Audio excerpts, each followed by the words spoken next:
Bon là, juste un petit détail technique. Voilà, je suis dans le cadre d'un coulissant, comme ça peut arriver. Attendez, je vais réapparaître sur la vidéo. Voilà, c'est-à-dire que voilà, c'est des fenêtres coulissantes, donc on va devoir calfeutrer. Donc ce qui se passe souvent, c'est qu'à cet endroit-là, on a des déperditions énergétiques à cause du fait que derrière, on ne peut pas isoler. Donc, qu'est-ce qui est à faire? Le problème, c'est que vous devez mettre quelque chose, mais il faut que ça soit quand même rigide, parce que sinon, ça viendrait à frotter par rapport à la menuiserie. Donc, ce qui est conseillé, c'est du styrodure.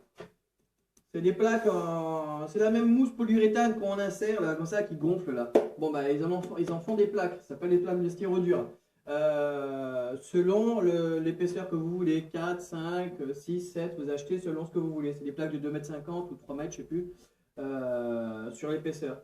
Et selon l'épaisseur, c'est équivalent à beaucoup plus gros. Par exemple, je crois qu'un styrodure de 7, c'est équivalent à une laine de 100, de 7, c'est égal à 120, je crois, 120 de laine.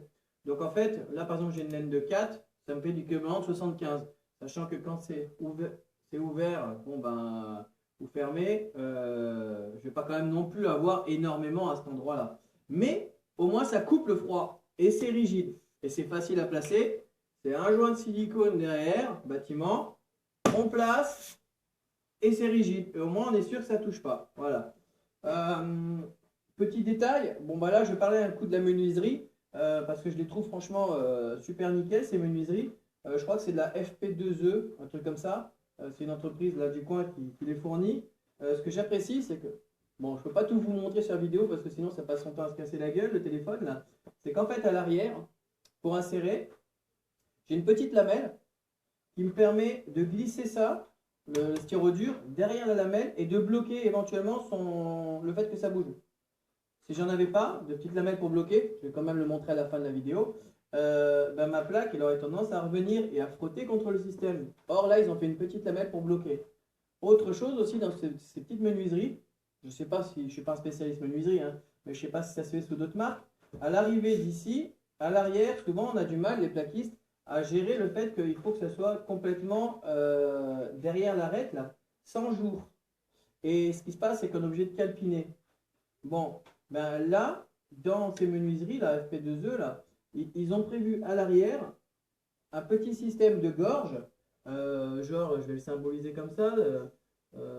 Voilà, ça c'est la menuiserie. Ils ont prévu un petit système de gorge qui fait que lorsqu'on insère la plaque va se caler. Je ne sais pas si on voit bien parce que j'ai une grosse tête. Hein, elle va se caler dans la gorge. Et donc, naturellement, ma plaque, elle ne va pas bouger. Et là, il se trouve que là, ça m'intéresse parce que dans un système comme ça, j'ai pas la possibilité de mettre une ferraille qui va pas bouger dans mon système et qui va gêner mon système de coulissant. Donc je serai emmerdé. Alors qu'avec ce système de gorge là, ben, ma plaque, je vais pouvoir la serrer dedans, clac, et elle va bloquer. Et donc là, je serai bien nickel, je serai bien en rigidité et j'aurai pas un montage qui risque de frotter. Bon, là, on est dans le cadre d'un coulissant qui est sur contre-cloison, donc contre les murs extérieurs. Mais lorsque on a des menuiseries intérieures, c'est pareil avec les fameux châssis Scrigno. On se retrouve des fois en galère. Donc c'est franchement intéressant, hein. C'est pas con, hein. C'est rien du tout. C'est une petite gorge qui a été fabriquée dans le moulage. Et du coup, moi, ça me permet d'insérer. Du coup, autour des fenêtres, autour des baies vitrées comme ça, partout ce système m'évite d'avoir à faire automatiquement un montage pour venir se coincer derrière. Je sais que lorsque je vais mettre ma plaque, je vais être bien bloqué. Donc, styrodure, efficace, collé au silicone. Là, vous le voyez, j'ai fait une petite liaison. C'est pareil, c'est mon silicone, voilà, que j'ai mis en liaison. Et ça, c'est super efficace, super rigide. Voilà. Et les menuiseries, si vous en trouvez avec des petites gorges prévues à l'arrière pour le calage des plaques, franchement, ça vaut le coup de petits détails techniques pour avoir un travail et un bon résultat. Je dis ça parce que des fois, les menuiseries, les mecs, ils les mettent pas bien d'aplomb.